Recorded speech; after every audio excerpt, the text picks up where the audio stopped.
여러분 안녕하십니까? 8월 22일 목요일 광주 MBC 뉴스투데이 시작하겠습니다. 먼저 오늘의 주요 뉴스입니다. 세계 수영대회 공문서 위조 사건과 관련해 김윤석 유치원의 사무총장과 실무 공무원이 어젯밤 구속됐습니다. 부품 납품 비리로 가동이 정지됐던 한빛원전 6호기가 재가동된 지 8달 만에 다시 멈춰서서 전력난이 우려되고 있습니다. 유아용 분유에서 개구리 사체가 발견돼 파문이 확산되고 있는 가운데 유입 경로를 밝히는데 일주일 이상 걸릴 것으로 보입니다. 선거법 위반으로 기소된 박주선 의원과 백이훈 의원에게 오늘 법원의 판결이 내려질 예정입니다. 자, 오늘 먼저 첫 소식입니다. 세계 수영대회 공문서 위조 사건과 관련해 김윤석 유치위원회 사무총장이 구속됐습니다. 광주시청 6급 공무원도 함께 구속됐습니다. 송정근 기자가 보도합니다. 세계 수영대회 공문서 위조 사건과 관련해 김윤석 유치위원회 사무총장이 어젯밤 검찰에 구속됐습니다. 광주지법 영장전담 김춘호 부장판사는 영장 실질 심사 결과 김 총장에 대한 구속영장을 발부했습니다. 함께 영장이 청구된 광주시청 6급 공무원 한모 씨에 대한 구속영장도 발부했습니다. 법원은 세계 수영대회 공문서 위조 사건의 책임자와 실무자인 이들이 증거인멸 가능성이 있다며 구속영장을 발부한 것으로 전해졌습니다. 검찰은 수영대회 유치신청서 초안에 총리와 장관의 서명이 위조된 사실을 한 씨가 김 총장에게 보고했고 김 총장이 이를 묵인한 것으로 보고 있습니다.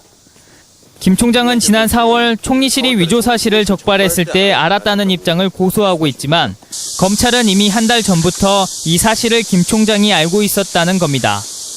반면 김 총장 측은 유치신청서 초안이 130페이지에 이르는 방대한 양이어서 위조 사실을 확인하지 못했고 세계 수영대회 연맹에 보낸 최종 유치신청서는 위조된 부분이 바로 잡혀 있음을 강조하고 있는 것으로 전해졌습니다. 핵심 실무자와 책임자가 구속되면서 강훈태 시장 소환 조사 여부에도 관심이 쏠리고 있습니다. 검찰은 다음 주쯤 기소 내용을 포함한 중간 수사 결과를 발표할 예정입니다. MBC 뉴스 송정근입니다. 민주당이 국정조사 청문회 과정에서 광주경찰 발언으로 파문을 일으킨 새누리당 조명철 의원을 국회 윤리위원회에 제소하기로 했습니다. 민주당 종호준 원내대변인은 지역감정을 부추기는 발언으로 국정조사의 품격을 떨어뜨리고 13만 경찰 공무원의 명예를 짓밟았다며 조 의원을 오늘 윤리위에 제소하기로 했다고 밝혔습니다. 부품 납품 비리로 가동이 정지됐다가 올해 초 가동을 재개한 한빛원전 6호기가 어제 오후 갑작스레 멈춰섰습니다. 재가동된 지 8개월 만에 그것도 전력 대란 속에 발전을 멈춰선 건데 재가동 시점은 불투명합니다. 조현성 기자입니다. 하루 100만 와트의 전력을 생산하는 한빛원전 6호기가 오늘 오후 2시 44분 갑자기 가동을 멈추었습니다. 원자로의 냉각제 펌프 1개가 가동이 정지되면서 냉각제 유량 부족으로 인해 발전이 자동으로 중단된 것입니다. 한국원자력안전기술원은 문제가 발생한 냉각제 펌프의 정확한 고장 원인을 파악 중입니다. 원자로 냉각제 펌프 쪽에 지금 고장이 있는 것으로 추정되고 있습니다. 최선을 다해서 하루빨리 고장이 복구되도록.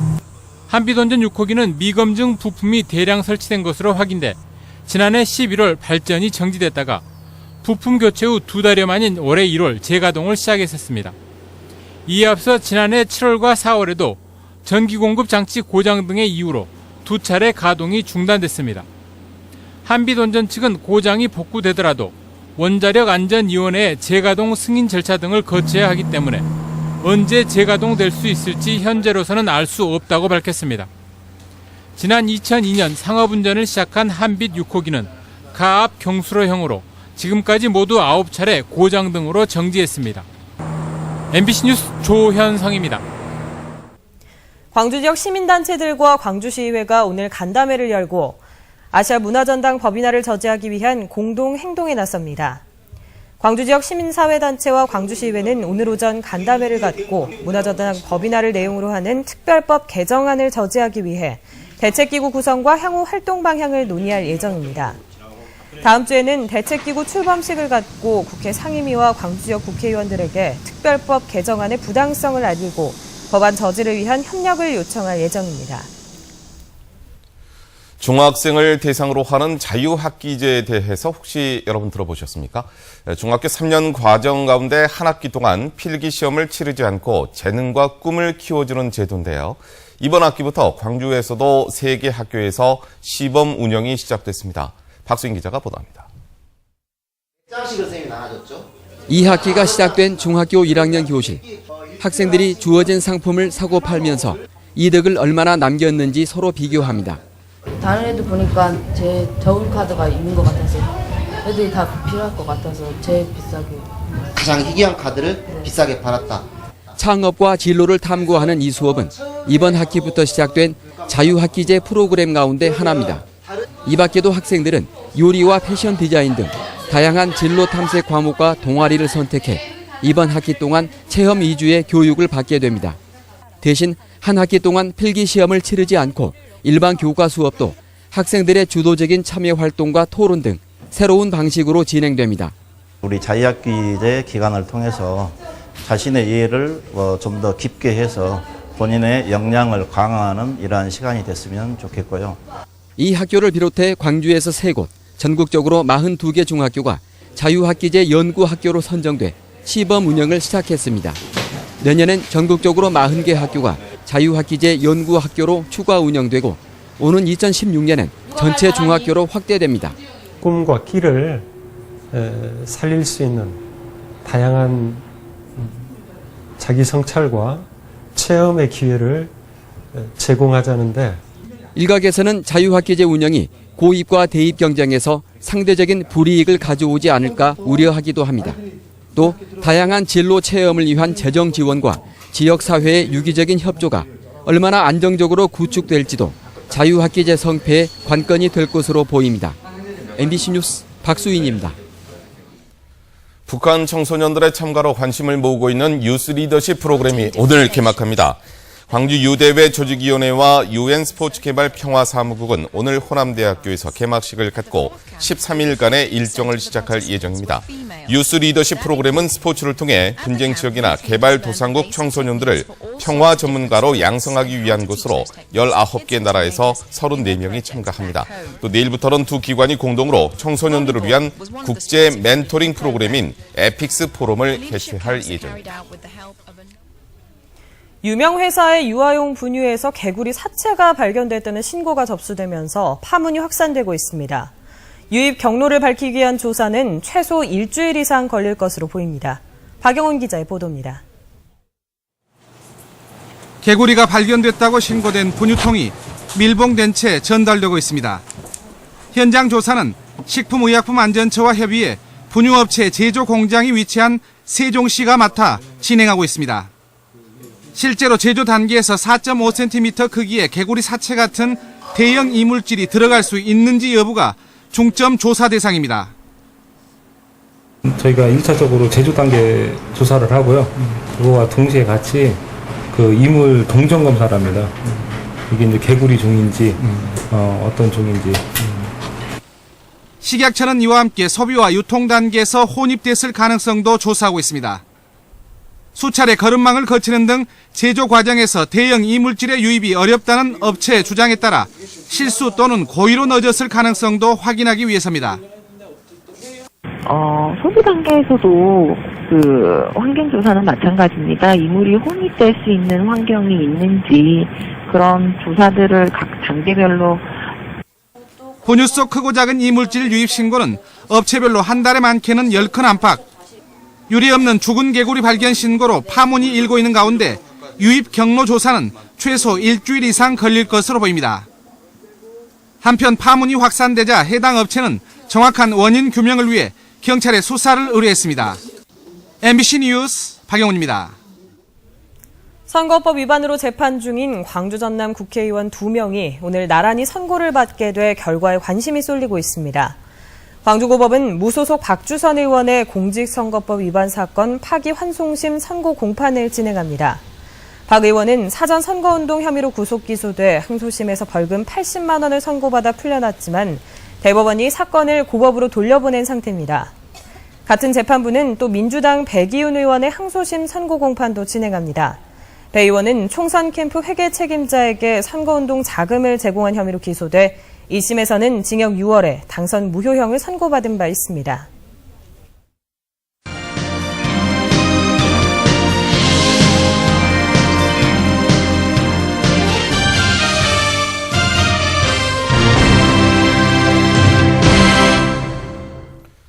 여수 산단 기업들의 공장 용지난은 어제 오늘의 문제가 아닌데요.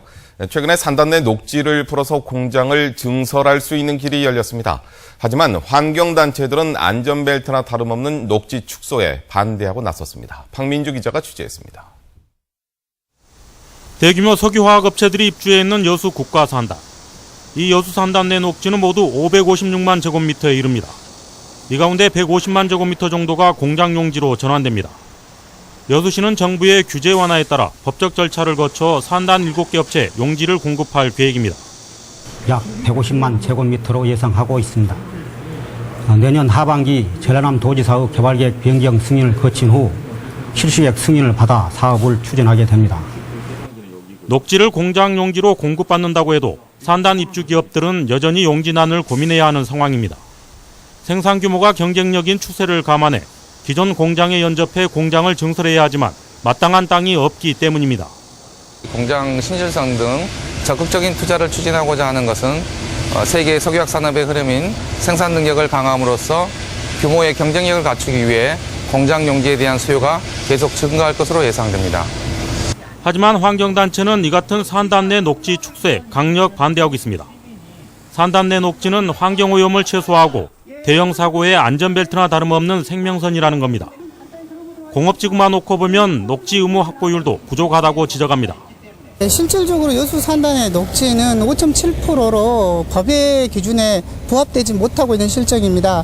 이번에 그럼에도 불구하고 이번에 녹지를 해제하는 것은 시민들의 생명을 담보로 하는 경기 침체에도 불구하고 공장을 지을 곳이 없어 용지난을 겪고 있는 여수 산단.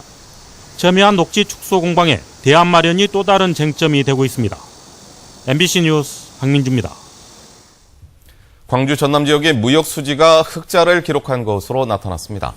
광주 본부세관에 따르면 지난달 이 지역 수출은 48억 7천만 달러, 수입은 42억 2천만 달러로 7억 5천만 달러의 무역 수지 흑자를 보였습니다.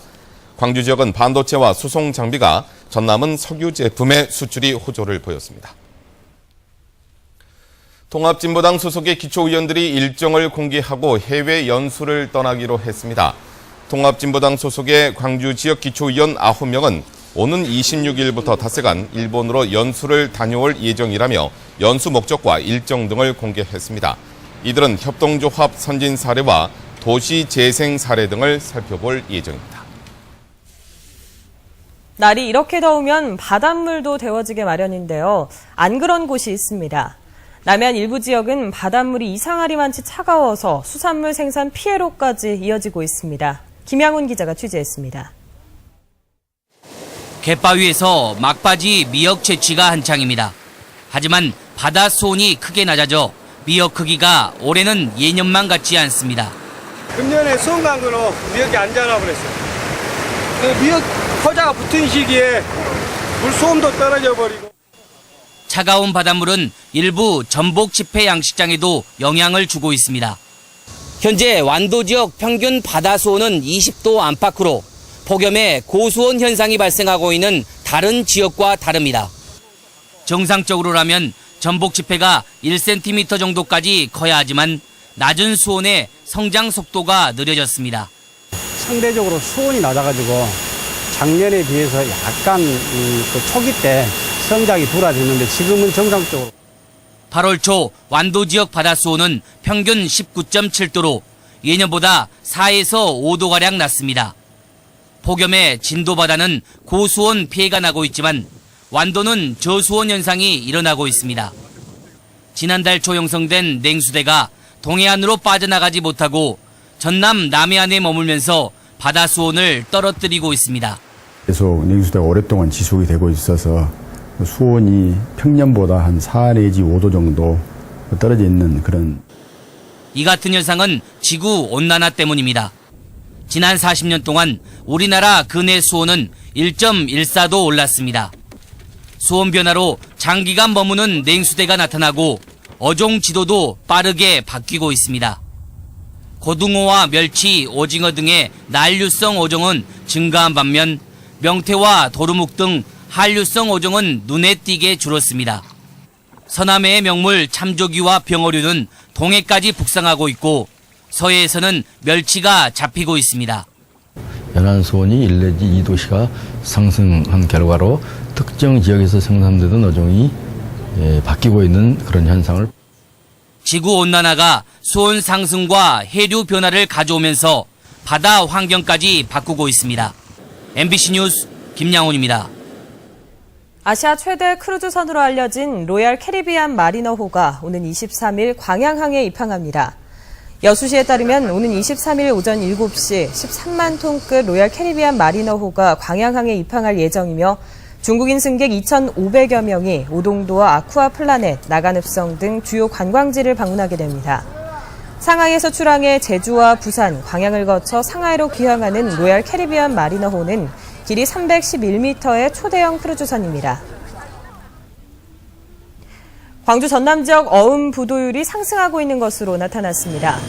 한국은행 광주 전남 본부에 따르면 지난달 이 지역 어음 부도율은 전달보다 0.07%포인트 올랐습니다. 부도 금액은 77억 8천만 원으로 전달보다 33억 1천만 원 늘어났습니다. 업종별로는 건설업과 서비스업, 제조업 등 대부분의 업종에서 증가했습니다. 전남사회복지 공동모금회에 1억 기부를 약정한 7번째 회원이 생겼습니다. 전남사회복지 공동모금회는 강재현 여수시 의원과 5년 동안 1억 원의 성금을 기부받기로 약정하고 7번째 아너소사이어티 회원으로 받았습니다. 고액 기부자 클럽인 아너소사이어티는 전남 지역에 7호 회원이 탄생했고 전국적으로는 340명이 있습니다. 광주문화재단은 대인시장과 예술의 거리 미관 조성을 위해 키세링을 찾아라 작품 공모를 다음 달 9일까지 진행합니다. 이번 공모는 팝 아티스트 키세링처럼 개성 있는 그림과 조형물로 거리를 꾸미기 위한 것으로 작품의 재료와 제작 방식에 제한이 없습니다. 참가를 원하는 팀이나 개인은 다음 달 9일까지 작품 시안과 계획서를 문화재단에 제출하는 데고 선정된 팀에게는 최고 500만 원의 작품 제작비가 지원됩니다.